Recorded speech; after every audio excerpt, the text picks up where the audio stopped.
6 மாதம் ஆனாலும் கெட்டு போகாது. இட்லி, தோசை, சாதம், சப்பாத்தி எல்லாத்துக்கும் ஏற்ற சூப்பரான தக்காளி தொக்கு ரொம்ப ஈஸியாக எப்படி செய்கிறதுன்னு பார்க்கலாம்.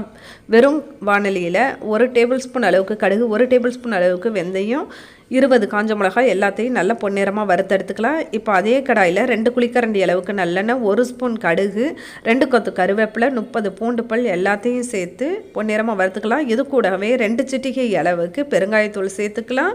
இப்போது நல்லா கலந்து விட்டாச்சு. இந்த டைமில் 1 கிலோ தக்காளியை நல்லா கழுவி தொடச்சிட்டு அதை பொடியை இந்த மாதிரி கட் பண்ணி சேர்த்துக்கிட்டு இது கூடவே 1 டேபிள் ஸ்பூன் அளவுக்கு கல்லுப்பையும் சேர்த்து கலந்துக்கலாம். இது கொதிக்கட்டும். அதுக்குள்ளே நம்ம வறுத்த ஆற வச்சதெல்லாம் அரைச்சிக்கலாம்.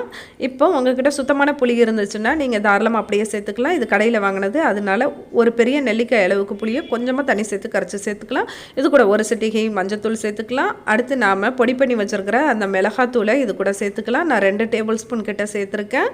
இப்போது நல்லா இந்த மாதிரி வற்றினதுக்கப்புறமா நாம் பொடி பண்ணி வச்சுருக்க கடுகு வெந்தய பவுடரை இது கூட சேர்த்துக்கலாம். சேர்த்துட்டு இந்த மாதிரி நல்லா கலந்து விட்டுறலாம்.